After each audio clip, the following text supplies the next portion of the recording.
It was precisely 8 o'clock in the morning when Maria Gonzalez gently wiped down the crystal-clear surface of the Grand Montemayor Mansion's living room table. The autumn light streamed through tall bay windows, casting golden speckles across the marble floor. She had worked here for 4 months now and had grown used to the daily rhythms of the house. But this morning felt different. The air itself seemed heavier. Outside, a gentle rumble of engines disturbed the usual silence.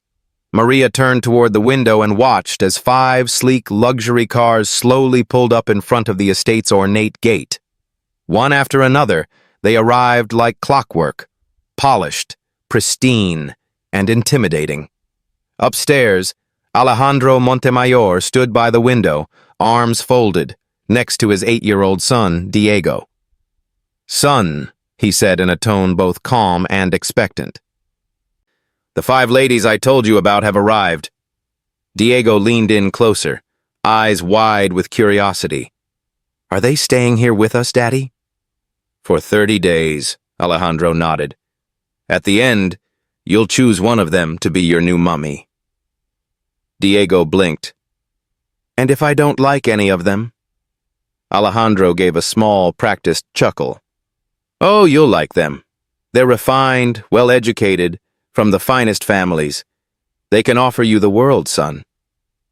But just as the final words left his mouth, the sharp crash of shattering glass interrupted the moment.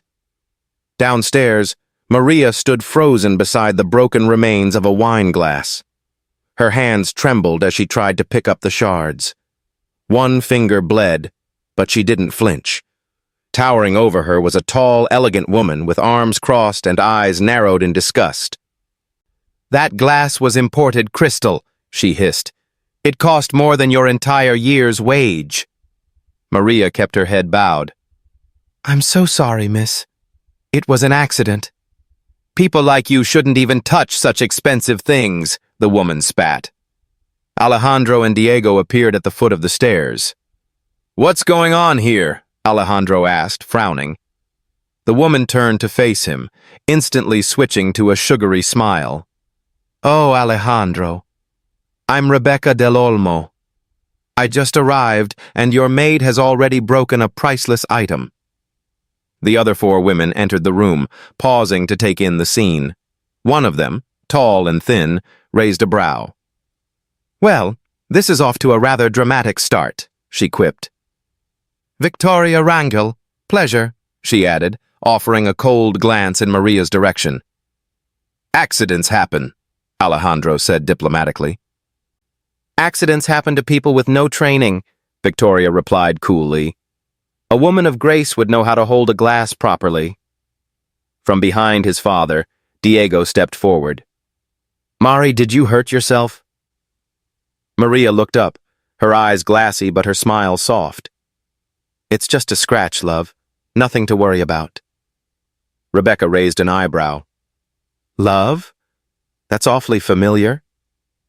Alejandro cleared his throat. "Right. Now that everyone is here, let's make introductions. This is Maria, our housekeeper, and you ladies are the candidates." Rebecca stepped forward confidently. "Rebecca del Olmo. My family's legacy goes back generations in London.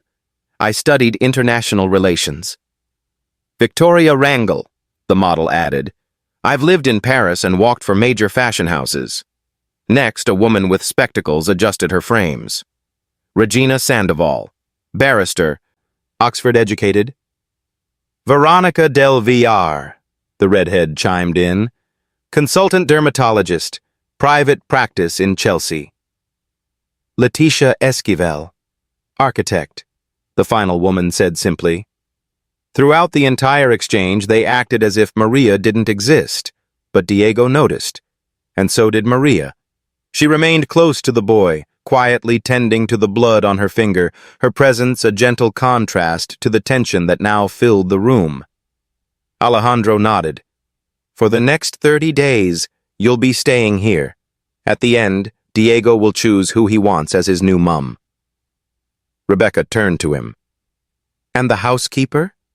Will she still be working here during this time?" "Of course," Alejandro replied. She's been with us for 4 months now. Victoria glanced at Regina, exchanging a knowing smirk. Let's just hope she knows her place, Regina murmured. Alejandro frowned. Nothing serious, Regina added quickly. We just believe it's important to keep the house properly ordered. Everyone should stay in their lane. Diego tugged Maria's hand. Mari, come see the drawing I made. Not now, Diego, Veronica snapped. Your maid needs to clean up this mess. She's hurt, Diego protested. It's all right, sweetheart, Maria said softly. Let me tidy up first, then I'll come see it. Rebecca narrowed her eyes, watching closely. Interesting, she muttered. Later that day, the 5 women gathered on the terrace with their luxury gifts and elaborate plans. I brought a top-of-the-line tablet, Rebecca said, pulling it out of a designer handbag. Latest model, perfect for games. I'm thinking a trip to Disney World, Victoria said. I have contacts there. Regina unfolded a brochure. Education is essential. I've researched the best prep schools in Britain. Health is crucial too, Veronica added. I've booked consultations with top pediatricians in London. And design matters, Letitia chimed in. I'll redecorate his room in a more sophisticated style. Their eyes gleamed with ambition. Diego wandered out shyly onto the terrace. Hello, darling, Rebecca beamed. Look what I brought you. She presented the tablet. His eyes sparkled for a moment before returning to their usual calm. Thank you. And what about Disney, Victoria crouched to his level. Would you like that? I think so, he said politely. But the spark wasn't there. Just then, Maria appeared carrying a tray of fresh juice and cinnamon biscuits.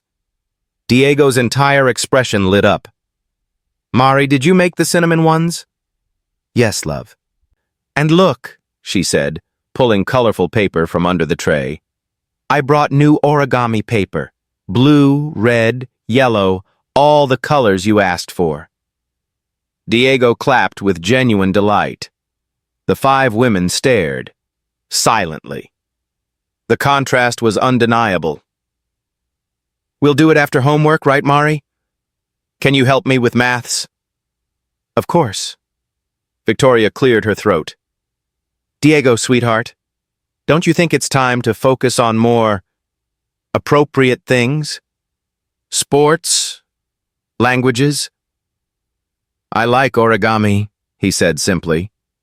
They exchanged uneasy glances. This bond, whatever it was, wasn't normal. Not to them. The sun had long dipped beneath the horizon, and the Montemayor mansion was cloaked in the soft quiet of evening. With Diego tucked in bed, dreams already carrying him far away, the true plotting began.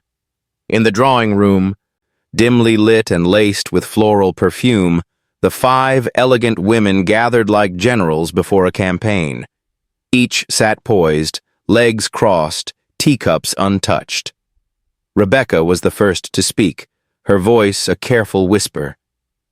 We need to talk about the housemaid. Victoria leaned forward slightly, as if she'd been waiting all day. She's a problem. Letitia tapped her fingers on the arm of the settee. You all saw how Diego ran to her this morning. The way he lit up. It was like we weren't even in the room. That's not just affection, Regina added, her voice clipped. That's dependency. An emotional attachment that's, frankly, inappropriate. I have to agree, said Veronica, ever the cool-headed physician. Children, especially ones who have experienced loss, are vulnerable to misplaced bonds. He's looking at her like she's his mother. Rebecca's jaw tightened. She's the help, nothing more. Victoria tilted her head.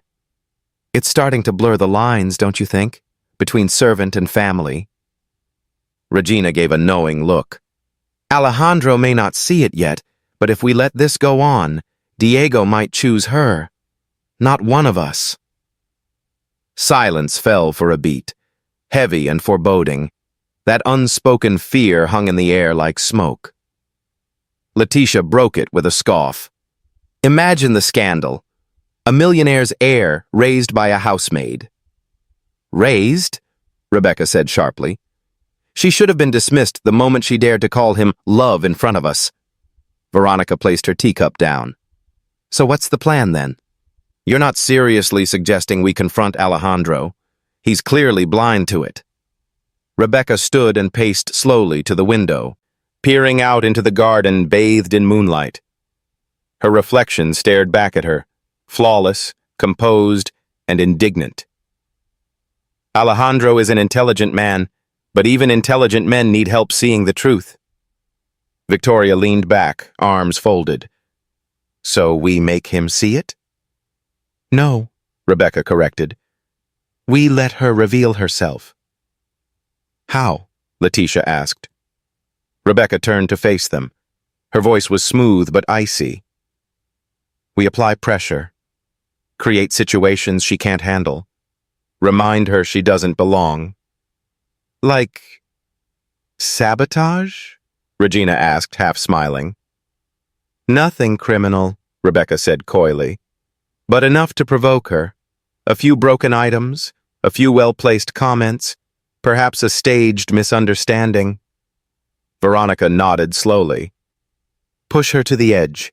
Make her lash out. Exactly, said Rebecca. Alejandro will think it's his discovery. He'll see she's unfit, emotional, unprofessional. And Diego? Children forget, especially at that age.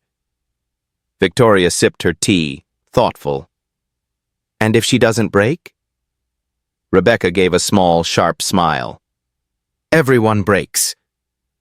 Just outside the room, behind the thick wall, someone had paused mid-step. Maria stood frozen, holding a stack of freshly ironed linens. She hadn't intended to eavesdrop. She rarely had time for such things. But the words had slithered out into the hall like venom. Her throat tightened, her fingers clenched. Yet she didn't make a sound. Back in her small room, Maria sat down on the edge of her bed. The sheets in her arms tumbled to the floor, forgotten. Her mind spun. They were planning something cruel, and she couldn't protect herself. Not truly, not in this house, but she could protect Diego. If they wanted to break her, they'd have to try harder than that. The next morning, the war began. At first, it was subtle. A missing sponge here, a misplaced broom there. Maria noticed, of course. A woman in her line of work always notices when tools vanish without explanation. But she didn't say anything. She simply adjusted.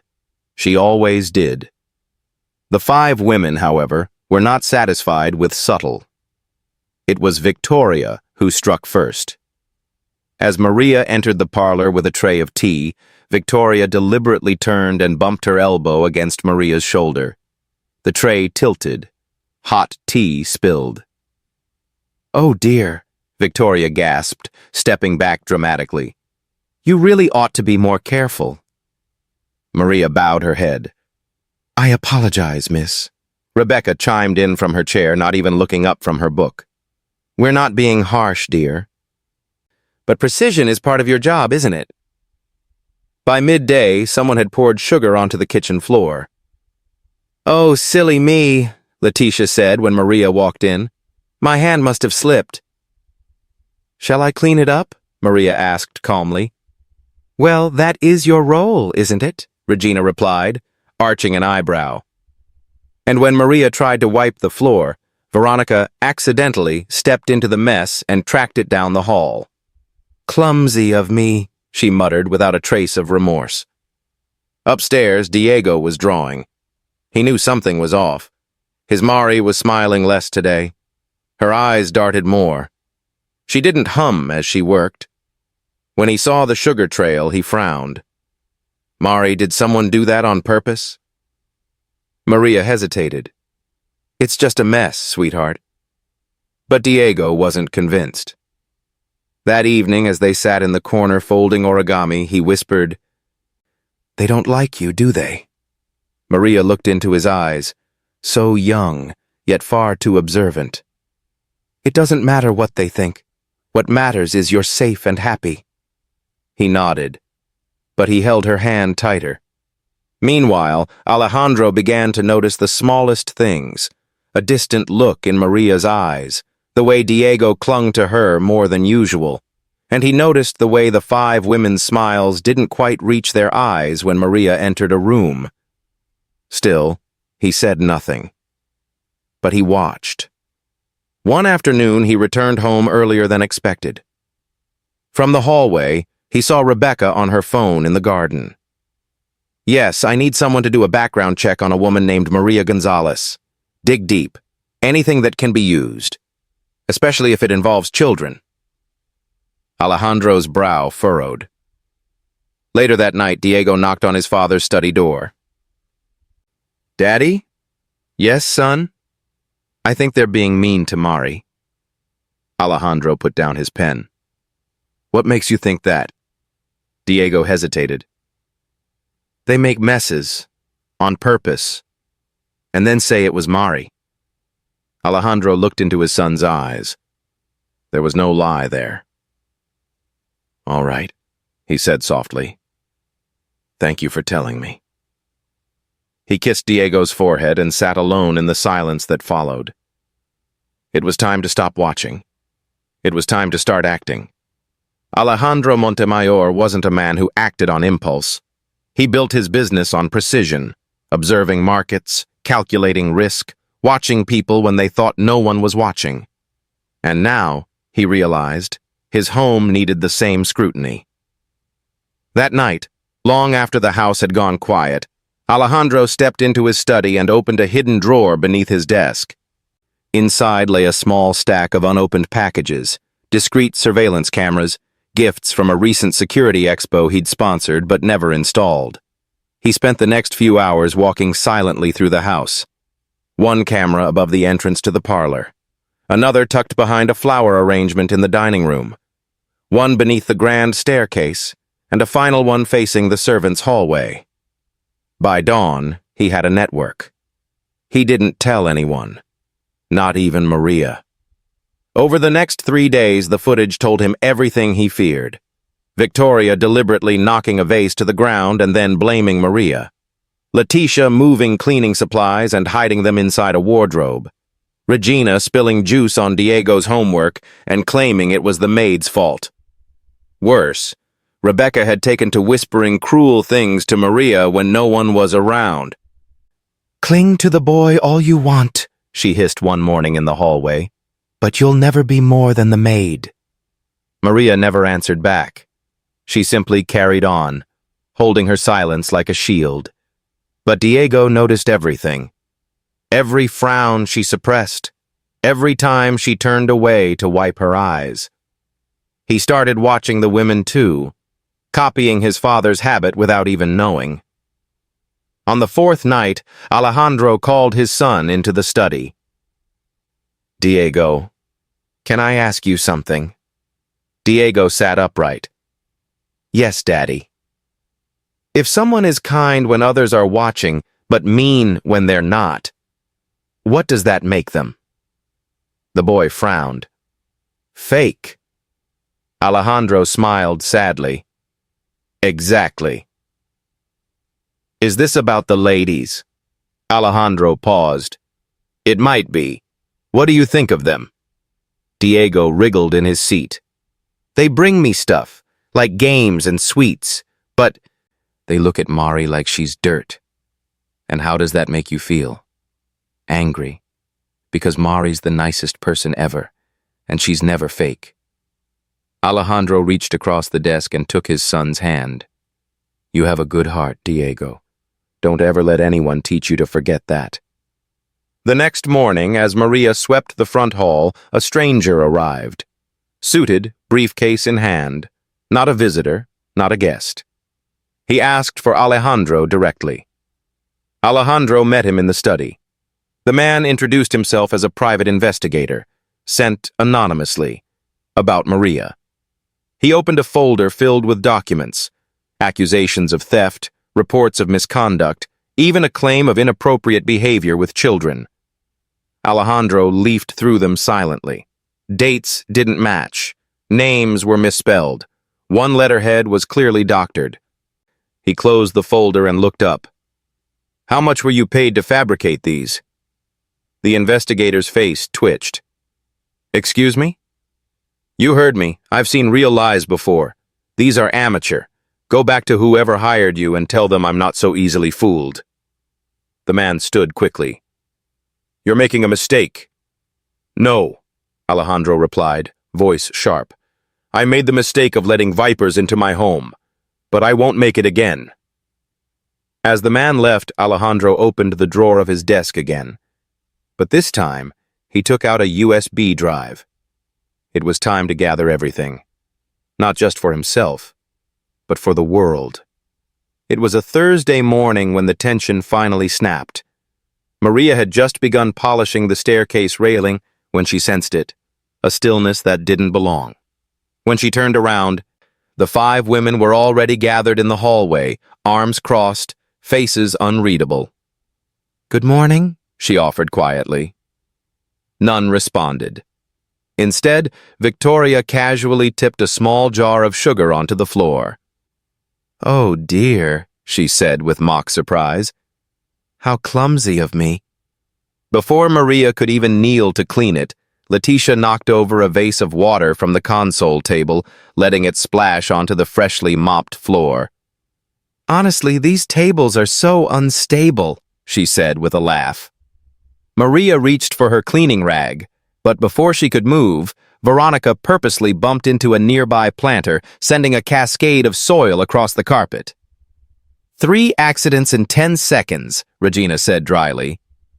"Maria, are you sleeping on the job?" Maria stared at them, all 5 now smiling faintly, smug, waiting. But before she could respond, Diego came running down the stairs full of morning energy. "Good morning, everyone," he chirped, then paused. "Why's there dirt on the floor?" Rebecca stepped forward. "Your maid made a mess. Again." But Diego's eyes narrowed. "No, she didn't. I saw it. You did it. All of you." The women froze. Now, Victoria said, trying to laugh it off. "You must have seen it wrong, sweetheart." "I didn't," Diego said firmly. "You're mean to Mari, all the time." Rebecca crouched to his level. Her tone turned icy. "Listen to me, Diego. You don't understand how the world works yet. People like her, they don't belong in your life. They clean up after you and that's all." Diego looked at Maria, who stood silently, her jaw clenched. "That's not true. She belongs with me." Veronica sighed. "Darling, you're confused. You're just a child." Diego's voice trembled, but it didn't break. "I may be a child, but I'm not blind." Rebecca's smile vanished. "If you keep defending her, you're going to have to choose. Her or us." Diego turned to Maria. "I already chose. I choose Mari." The hallway went dead silent. Letitia folded her arms. "Well, that says everything," Victoria muttered. "Ungrateful little brat." Maria's eyes widened. "Don't speak to him like that." Regina stepped forward, sharp. "Or what? You'll raise your voice? You'll forget your place again?" That's when Alejandro stepped into view. From the top of the stairs, his voice rang like thunder. "I think you're the ones who've forgotten your place." The 5 women turned sharply. Diego ran to his father. "Daddy, they've been horrible to Mari." Alejandro wrapped an arm around him. "I know, son." Victoria straightened. "He's just confused. He doesn't understand what he saw." "I do," Alejandro said coldly. "I've seen it all." He held up a small remote. "And so will everyone else." He pressed a button. Across the hall, the large television flickered on. Footage began to play, silent but devastating. Victoria tipping the vase, Letitia moving cleaning tools, Regina mocking Maria behind her back, Rebecca whispering cruel words while no one else was around. Alejandro watched their faces crumble. Denial died on their tongues. "From this moment forward," he said, "you are no longer welcome in this house." Veronica's lips parted. "You can't." "I can. And I just did." The 5 women stood frozen, exposed. And Maria? She stood taller. The house was quiet in the hours that followed, but it wasn't peace. It was the kind of silence that comes just before the storm. Alejandro didn't rest. He spent the next 2 days calling in favors, reviewing footage, collecting witness statements from staff. He rang old friends in the media, arranged caterers, sent out invitations to family, to investors, to friends. A final event was planned, one that would, in his words, decide everything. Maria knew none of the details. He told her only that she should be ready, presentable, and strong. She agreed to all 3. When Sunday came, the Montemayor mansion was dressed as if for a wedding. Garden lanterns glowed softly. Tables gleamed with polished silver and linen. The chatter of the elite buzzed through the courtyard like bees drawn to a story they didn't yet understand. Rebecca, Victoria, Letitia, Regina, and Veronica arrived in full glam, unaware of the gathering storm. Maria came last. In her simple uniform, hair pulled back, she carried no pretense, only dignity. Alejandro stood at the head of the gathering, flanked by Diego. Cameras blinked quietly. Journalists scribbled. Friends waited with glasses of champagne halfway to their lips. He cleared his throat. "Thank you all for coming. As you know, over the past month, these 5 women have participated in a unique process. A process where I hope to find a mother for my son, a partner for myself." He paused. But along the way, I discovered something else entirely. I discovered that true character, real love, cannot be faked. Not with gifts, not with degrees, not with money. The 5 women shifted uncomfortably. Alejandro turned to a nearby screen and nodded. Footage played. The same clips shown days earlier, only now in front of dozens of guests.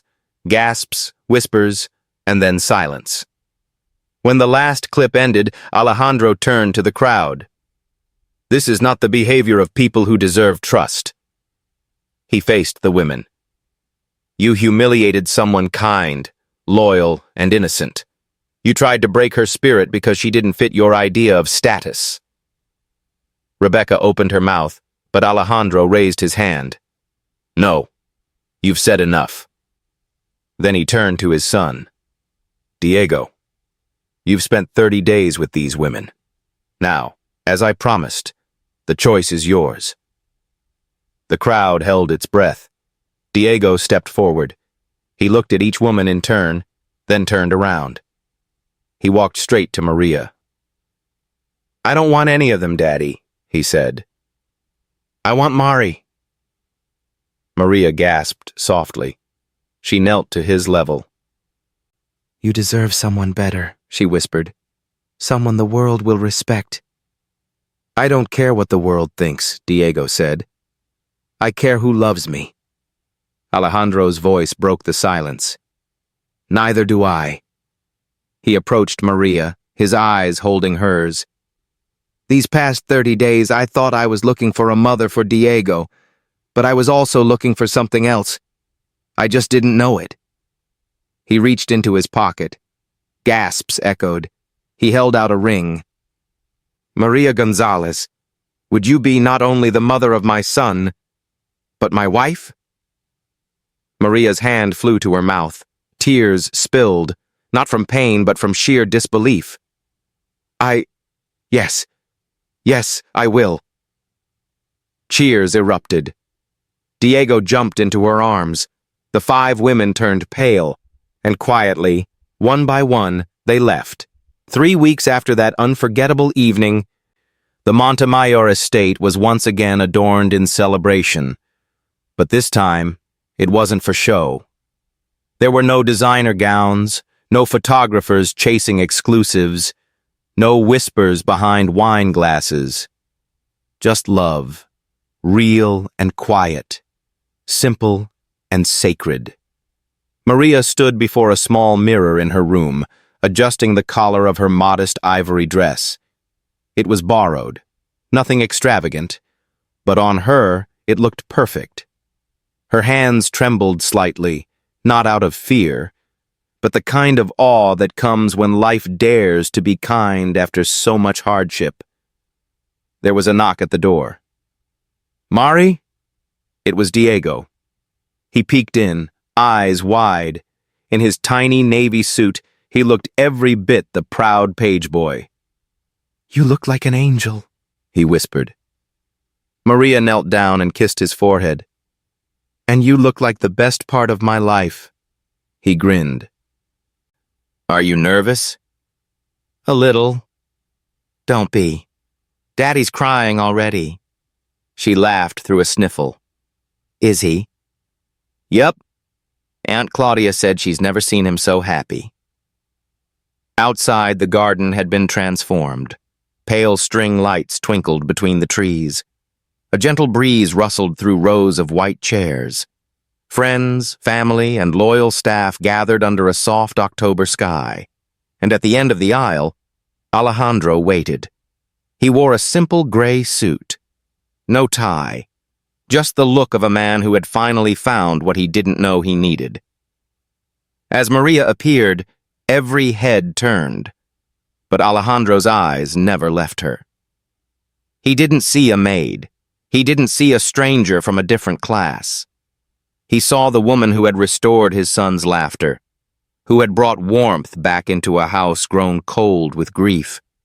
And when she reached him, he took her hand as if it had always belonged in his. The officiant smiled. "Alejandro Montemayor, do you take Maria Gonzalez to be your wife? To cherish her? To protect her? To build a life not of wealth, but of meaning?" "I do," Alejandro said without hesitation. "And you, Maria? Do you take Alejandro and Diego to be your family?" Tears rolled down her cheeks as she replied, "With all that I am, I do." The officiant looked down at Diego. "And you, young man, do you take Maria to be your mum?" Diego puffed out his chest. "I do, forever." Laughter echoed warmly. "I now pronounce you husband and wife, and son." Alejandro kissed Maria, and Diego wrapped his arms around them both. The crowd rose in applause, not out of obligation, but because they had witnessed something rare. A family formed not by perfection, but by choice. By love. That night, as candles flickered and laughter danced in the halls, Maria sat with Diego under a blanket in the garden. "Do you think Mummy from heaven saw today?" he asked. Maria nodded slowly. "I think she did, and I think she's proud of you, for loving again." He looked up. "I'm glad she sent you." Maria held him tighter. "I'm glad she did too." 5 years later. The Montemayor estate looked different now, not in size or grandeur, but in spirit. Laughter no longer echoed from behind closed doors, but flowed freely through open windows. The once pristine garden had become a jungle of forts, flower beds, and Diego's science experiments. The dining room, once silent, now roared every evening with conversations, spilled juice, and stories that didn't care for etiquette. At the heart of it all was Maria. Now Maria Montemayor. She had never asked for any of this. Not the title, not the house, not the legacy. But she had earned it, one act of kindness at a time. And it showed. In Diego, now a spirited teenager who still called her Mum with the same conviction he'd had the day he chose her. In little Sophia, a bright-eyed 5-year-old with curls like her father's and the exact stubbornness of her mother. She ran barefoot through the halls with Diego chasing her, giggling, "You'll never catch me!" Alejandro often stood in the doorway, coffee in hand, watching them. "This is what I never knew I needed," he once whispered to Claudia. His sister smiled. "This is what you never believed you deserved." After the wedding, Maria didn't stop working. She transformed her role, not by changing who she was, but by staying exactly the same. She started initiatives for staff development, created scholarship programs for children of household workers, and became a silent partner in a school that focused on dignity through education. She refused interviews, declined magazine covers, turned down offers for reality shows. Her answer was always the same. "I didn't marry into fame. I married into family." As for the 5 women who once vied for Alejandro's fortune, some faded from the spotlight. One tried to repair her image through charity, but the internet never forgets. Another published a book about the toxic culture of domestic obsession, which flopped within weeks. One quietly left the country. And 2, in whispered honesty to old friends, admitted they had been wrong, that they had underestimated the power of a woman who had nothing but heart, and still won everything. One evening, Alejandro and Maria sat together on the back patio. The garden buzzed with crickets and the soft babble of their children's voices inside. "Do you ever miss your old life?" he asked. Maria leaned her head on his shoulder. "Sometimes. But then I look at what we've built, and I realize this is the only life I ever wanted." Alejandro kissed her forehead, and in that stillness, beneath stars that didn't care about class or titles, they sat. A family made not by design, but by choice. Because in the end, the greatest legacy wasn't money. It was love. If you've followed this story from the beginning, you already know. It was never really about wealth. Not the luxury cars, not the designer dresses, not the grand estate or the competition wrapped in manners and manipulation. It was about something much harder to earn. Trust. Kindness, and the kind of love that doesn't shout in a ballroom, but whispers in the kitchen at breakfast, the kind that stays after everyone else leaves. Maria Gonzalez never set out to become someone's wife. She didn't plan to win anyone's approval. She simply showed up every day with her sleeves rolled up, her heart open, and her pride worn quietly. And that was what made her unforgettable. She didn't beat the 5 women who came with their best performances. She outlived them. Because the truth is, the world sees status, but the soul sees sincerity. Alejandro had everything, except peace. Diego had toys, tutors, and travel, but no mother. Maria gave them both what they lacked, and she did it not through perfection, but through presence. You don't need a fortune to change someone's life. You don't need a pedigree to build a family. You just need to care. So if you're ever made to feel less because of where you come from, remember Maria. And if you ever doubt whether good people still exist, look again. Because sometimes the real heroes wear aprons instead of armor. And sometimes the richest hearts don't come from money. They come from love. Thank you for listening. Until the next story, stay kind, stay brave, and never forget that the quietest people often leave the loudest legacy.